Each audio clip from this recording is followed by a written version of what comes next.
take the ship off in a different direction sometimes. So if you don't mind, maybe just briefly introduce yourself for people who might be watching, or for the record. Of course. Thank you very much, Assemblymember Wood, for the opportunity to speak today. I'm Connie Stewart from the California Center for Rural Policy at Humboldt State University. We were founded in 2005 to conduct research, inform policy, and build community and promote health and well-being of rural people and the environments. And we are the host of the Redwood Coast Connect Consortia, broadband consortia. So much has been covered today, and I'm going to make about 11. I was trying to get it down to 10, but 11 policy recommendations to you. But I wanted to start with some basic broadband principles that we have adopted with a national group of rural advocates. One of them is that communication is a fundamental human right. In our country, we consider communication a privilege, not a right. And that's part of what's driving the chaos around the delivery of telecommunication. There is no one-size-fits-all way of dealing with rural deployment. I think that there are telecommunication companies that would like to have a 1995 strategy for the entire country, and it just simply is not going to work. Rural deployment is far more complicated, and the nuances are important. Local voices matter. Local people have to be considered, and their needs have to be considered, and they have to have some say in the delivery of service to them. Tribal lands cannot be left out.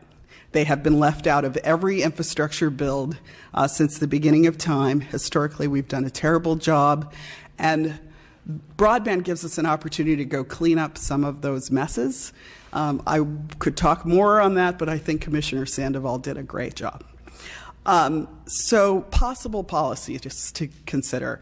We've sort of heard a piecemeal approach today for what people are talking about, and we're all not on the same page as far as values and needs are concerned. People are planning in silos, and they're not really thinking downstream. So I really do want to reiterate what Michael Ort said earlier. We need a master plan. I have some thoughts on what should be included in that master plan: acknowledging broadband as a right, prioritizing constituent needs, considering the needs of all interests together in a system, education needs, library needs, healthcare needs, and emergency services needs, considering rural development planning and growth, including both wireless and wireline planning. Communities don't need one or the other, they need both. Providing route diversity, and we'll talk more about that. As you know, your district has been hit with many outages, and route diversity is a very sensitive subject right now. Eliminating policy barriers to rural deployment within all state agencies. I can tell you a story about working on the Humboldt County General Plan and getting a phone call from the state parks 2 days in a row. The first day was, we don't want to see any wireless towers from anywhere in the park. And the second day was, could you please provide wireless services to the campgrounds in our park? So, we've got to get all of the state agencies on the same page that wireless or that broadband is a right and it needs to be provided. We need an interoperable design. Closed networks are great, but we're spending a lot of money on closed networks that aren't necessarily getting to other community members. So the state should consider prioritizing all of its funding towards open networks that can help all users in rural communities. Okay, so that was just one policy, but I promise all the rest of them aren't going to take that long. Reconsidering the definition of served, underserved, and unserved. The feds do not have a great definition of these things. California, we've done a little bit of better job, but the reality is one mobile service can knock out an agency for state funding. USDA has a perfect example of this. Of the 110 tribes in the state of California, 84 do not qualify for USDA funding because they have wireless mobile service. So we need to reconsider what served means. In particular, even serving one anchor. So like if a school has service, it limits the needs, the ability for us to go in and serve the rest of the community. So we have to really also crack down on companies that are falsely advertising speeds, and I will be joining the proceeding that Commissioner Sandoval talked about earlier.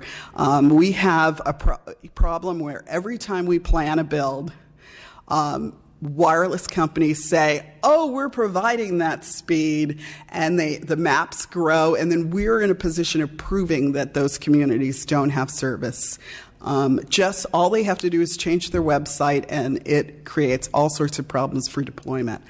So we really need a penalty for people who falsely advertise that they're providing service and speed. So number 3. Make agencies and departments plan for and accommodate wireline and wireless open access broadband infrastructure.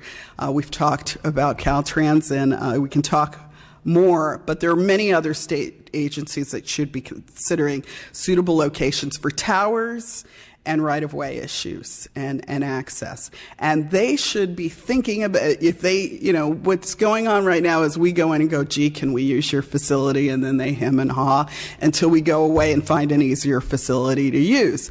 So, if in their plans they already knew, if somebody comes to us, this is going to be our policy, that would help immensely. Caltrans should install conduit in strategic right-of-ways and on all bridges. And they can create reasonable fees for use that recover costs in exchange for dark fiber. That's what Wisconsin's doing now, is they're exchanging dark fiber. If Caltrans was thinking about how owning the fiber could help with management of the roads, that could be an option. Otherwise, they could recover the fee for use of the conduit. But I thought the Wisconsin model was sort of interesting. And forward-thinking. Connect American Fund, we're wasting millions of dollars deploying obsolete technology, and you saw me probably cheering in the background about that. AT&T's plan to build 10-1 means that those communities qualify for state funding to upgrade because they will be all considered underserved. And so we need to push them to at least meet the minimum speeds in the state of California, I think. The other thing is that we need to encourage Frontier, and this is very near and dear to your district's heart because we have big projects that need matching funds and big plans. Frontier is getting a lot of high-cost money that if they could help, match that could bring really high-speed internet to those high-cost areas. So encouraging them to come to the table to help participate in the builds that are already planned rather than going out and deploying with their own equipment, I think is going to be key. And I should mention at this point, all of the consortia have given the CPUC a list of their high priority areas. So in those areas, we need your help and your colleagues' help getting the telecom companies that accepted those funds to the table to participate in community plans rather than just planning to provide substandard service. I should also mention at this point that Sonny McPeak and the California Emerging Technology Fund recently signed an MOU with Frontier, which will increase speeds in the northeastern part of California, and it could be a model for how the rest of us deal with Frontier and AT&T in the future around Connect America. And to that point also, I think, we've spent, as a consortia, our partners have spent about $30,000 this year on travel to different broadband meetings, and it's still not enough. We did not have any, it kind of slapped us that the FCC would increase the speeds for broadband and then allow the carriers to provide substandard service. We weren't as active as we wish we had been in those proceedings, and so we all need to be very diligent on communicating with our federal partners to make sure that we're not getting the short end of the stick.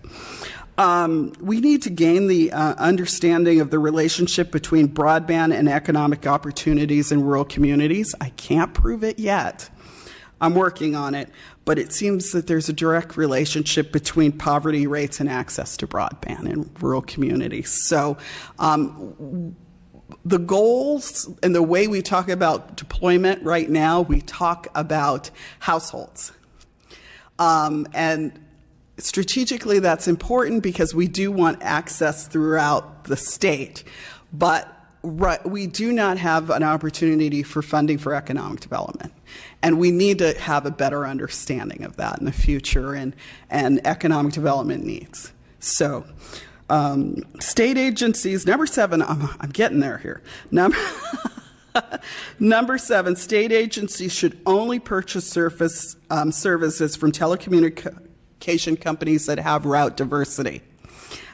We have had 2 major outages in Humboldt County and one in Mendocino.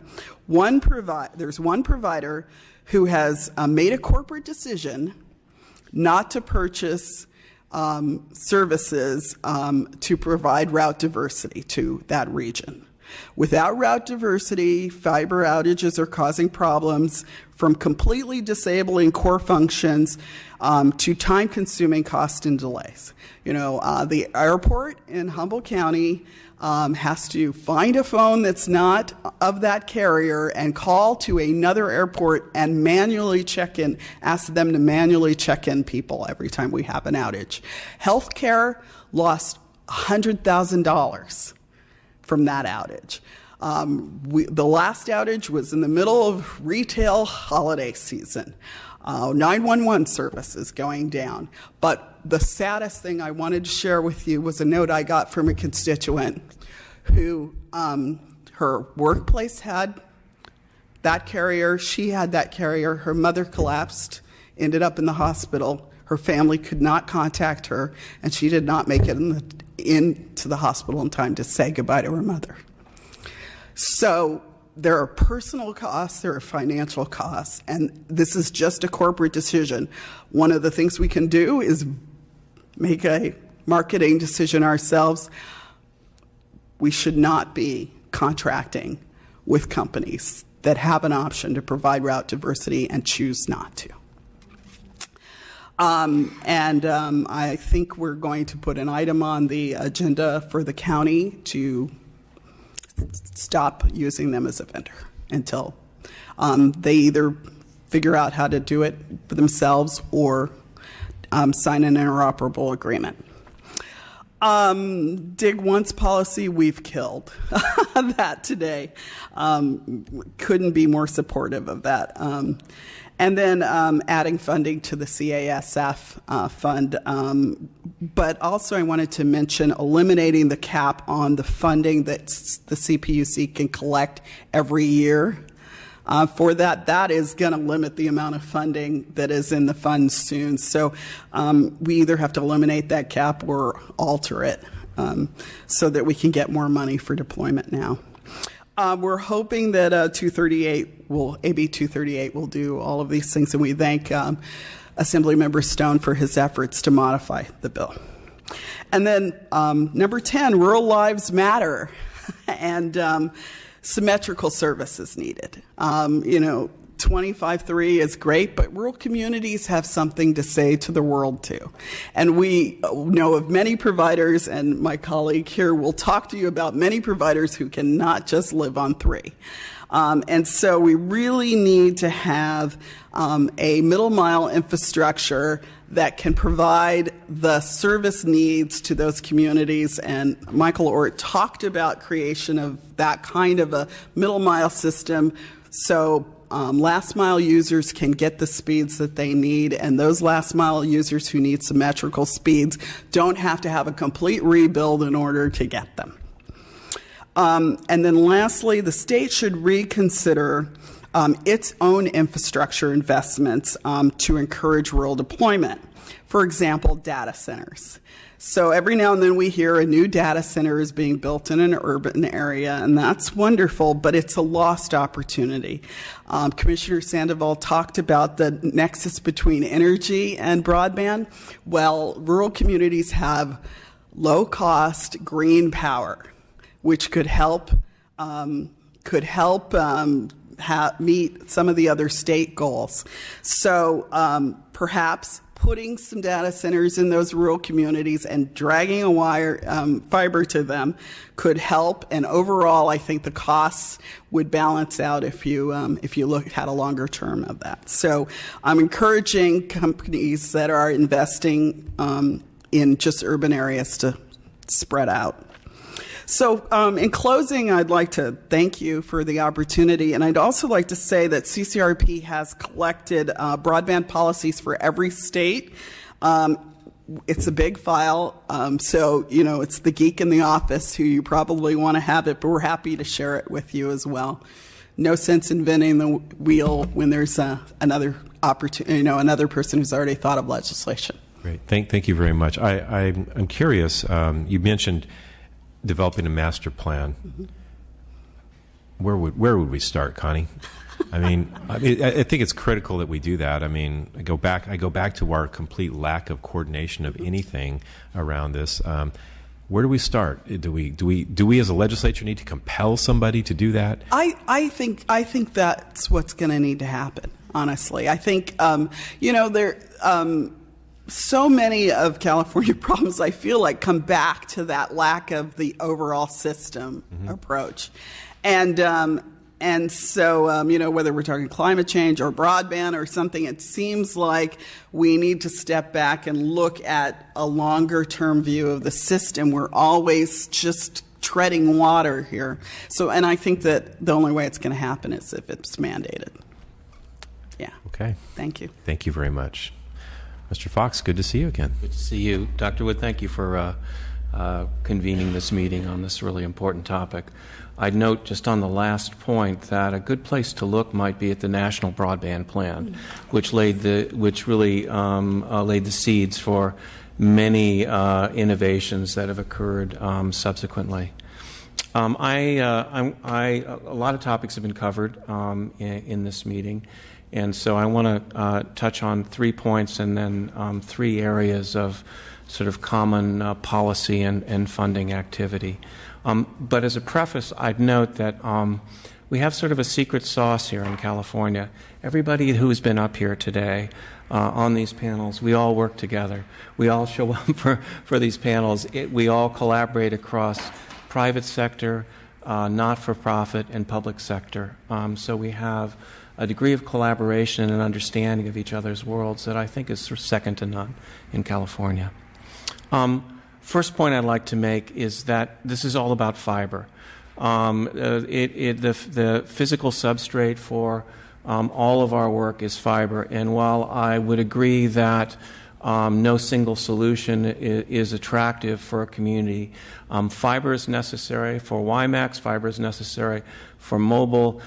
It is a fiber crossing our cities, fiber crossing our nation, and fiber crisscrossing the ocean beds that have created this internet that we are so dependent on. This is just a baby picture of the network that I'm responsible for that connects education, research, libraries, and academic medical centers in California and beyond. So fiber is point number one. The second point I'd like to make, and I'm going to skip ahead, It's the kind of networks that we have. Now, in the world that I work with, we're very interested in advancing scientific progress, advancing research. And that means that any researcher, wherever he or she is, has to be unconstrained by the physical location, their physical location, the instruments they need, the computational resources that they need, and the data that they need. And quite honestly, that environment that we create in the research community eventually is replicated across the society. If you think about where the Internet came from, where a lot of elements of the Internet economy came from, they came from universities where students have an opportunity to, if you will, live in the future. They have a technology environment that is pre-commercial. And all kinds of wonderful things happen in that environment. And the goal of my organization and my colleagues and our community is to extend that environment across California, not just to formal education, but increasingly to places where there's informal education. And we have some interesting projects underway. A number of the people who are working on this Pacific Research Platform are some of the early proponents dating back to the ARPANET and the NSFNet, and as well as some of their younger counterparts. And it's pretty fascinating to see this underway, where we're really looking at this network for data transfer, for data storage, for data analytics, and that is a network that we can understand how it performs, and also that's a very secure network. And ultimately, the goals that we have for this new advanced network, that's a multiple 100-gig network, where we're already starting to anticipate terabyte networks, is a network that we want for the rest of California and for rural California. I won't go into all of the specifics about that. Number two is the final point that I wanted to make is that it's important to think about who we connect, as well as what qualities that network has. And for us, we've had a focus on bridging the digital divide by trying to connect all of California's public libraries, because those are places where everyone in California could have access to this rich suite of tools. And by the end of the next fiscal year, we'll have 2/3 of the libraries in California online, many of them at gigabit speeds, and some of them going from megabit speeds, single megabit speeds, to gigabit speeds. So it is possible to do this.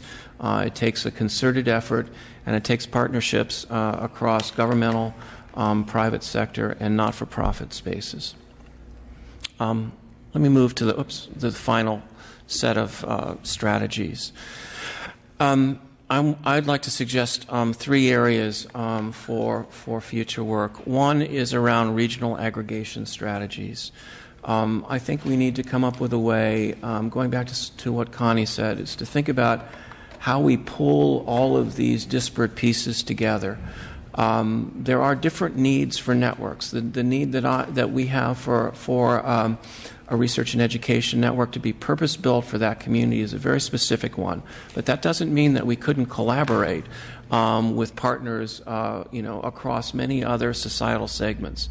And I think there are ways to create new organizations and economic models that would make rural communities more attractive to providers, both new providers and traditional providers. I think there are ways that funding sources like the California Advanced Services Fund might help accelerate those partnerships and encourage partnerships with the private sector. And I would put the emphasis on accelerate here because it's an important source of funding. California is very enlightened in its use of the California Advanced Services Fund, the California Teleconnect Fund. Not all states have those kinds of resources, but we need to be able to make sure that funding decisions are made quickly, because particularly where capital projects are involved, it's still a long time until that community has access to broadband. And if the process itself takes even longer than the construction process, we lose sometimes, potentially a whole generation of people who don't have access to these tools. I'm keen to see more reform, particularly to the federal universal subsidies. We have funding for K-12. We have funding for libraries, and we have funding for rural health. They're all under the Universal Services Corporation that has as its goal universal services.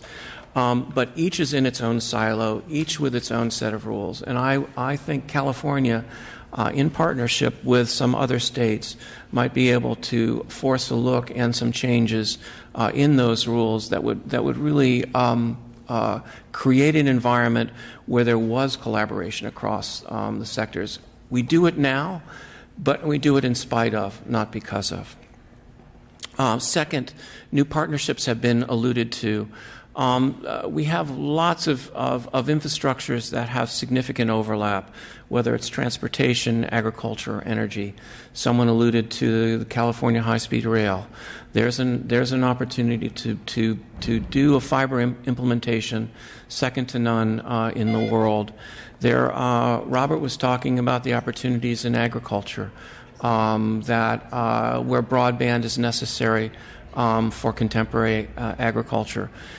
If we bridge these gaps between our focus on communications infrastructure and the needs of these other sectors, I think we can do a lot more to deploy broadband to rural communities. And lastly, and again, this has been a theme that's come up across all the speakers, is coordination on public policy and funding strategies. We have key organizations in the state legislature, the Public Utility Commission, the California Emerging Technology Fund. Some of you mentioned Caltrans. There are a number of entities that are interested in extending broadband, and with committees like this, to convene them, not just to listen to a bunch of talking heads, but to really put folks to work and have us roll up our sleeves and come up with ways that we address the set of concerns that we have. And we have some key assets in this state. We have the California Telehealth Network. We have My Network, which serves about 10,000 institutions. You heard from my colleagues from CVIN and Digital 395. We have a number of really leading-edge activities in the state that could be leveraged if we could coordinate these policies and these funding agencies. And with that, I thank you for hosting this meeting today. Wow. Well, thank you both very much, and you kind of brought together a lot of the ideas that we've been discussing here today. I go back to coordination. I think that's absolutely critical, and having come from the private sector and then been involved in city government, where we actually saw where a one-stop concept of things, that bringing people into a room and sitting down and working through a project and hashing it out left everybody happy. And maybe everybody a little unhappy at times, but the reality is you're able to move some things forward, and that's absolutely critical. And we're not. I thought medical marijuana was complicated. This is starting to. This one is a big nut, and it's already regulated, and that scares me a little bit, quite frankly. So I want to kind of set the stage for what I envision. I don't envision this committee going away anytime soon. There's just so much work to do and so many opportunities, I think, and our rural communities really need this in such an important way around all the things we've discussed here today. So as the opportunity in 2017, if I'm reelected, which I hope I will be, this committee, I want to continue to exist and continue. This is a long-term project. It's going to take quite a while, and I want to see that we actually make progress every single year. So you have 11 items there. I have potentially 11 years left, and maybe by the time we can get to a lot of that. I want to set the stage, and then I want to allow for public comment. I want to set the stage for the third hearing that we had envisioned. And when we first started this, we envisioned 3 hearings, and the first one was to create the landscape for what we have in California. The second was exactly what we did today, to look at opportunities, to look at what we may be able to do. The third one is to go further and be more aspirational. what is out there that we're seeing, and what's the future going to be like, and what happens if that same future isn't available in rural communities. So at the NTIA conference, I don't remember when that was, November, I guess. Things all blur together. It was in Palo Alto, and Palo Alto might as well be a world away from where the district that I represent. Because as I left, in the parking lot were, 20 Teslas all plugged in. And I'm not kidding you. And then as I drove to go visit my son at school, I saw all these self-driving cars, and I'd never seen one before. And clearly, we're in a different world. And then when you look at the technologies and things that we could do for rural in rural communities around agriculture and so many things, the fact that we are somewhat we're grossly limited to our success by our lack of infrastructure is really, really problematic to me. So this is one of those things that I like difficult challenges. I want to continue to work on these issues and make progress with everybody who's here. And I want to thank everybody for being here. And I know that I see that as I've engaged in this, I'm seeing the same faces all the time, and you all seem to get along well, and that's a really good thing. And I want to encourage that, because I want to work together with all of you, and and find ways to incentivize some of the other players who have a real challenge. I mean, we saw in December 9th in Humboldt County when a cable was severed, and what it did to our county because of the lack of diversity in the network, and it's absolutely horrible. On top of the fact that the next day was a pretty horrific storm that blew through, and so in the height of a season when people really need that, so it's absolutely mind-boggling that if that had happened in an urban area, there might have been a flicker, yet in our county, it wiped out service for 24 hours. And you can say that, well, it's great, we got it up and running in 24 hours, but there's a lot of people financially impacted by that. And regardless of who's at fault, and I'm not going to point fingers at, what the reality is that would not have happened had we had the kind of infrastructure that we absolutely need throughout the state. So I thank you all for being here. And at this point, I'd like to open this up for public comment and thank everybody for their patience. And you came a long way, Connie. Thank you. I'm glad you could fly this time. So, thank you. So anybody wants to come up for anything to bring before us? We do not have a date yet set for the third hearing. It obviously will be in 2014, 15, whatever.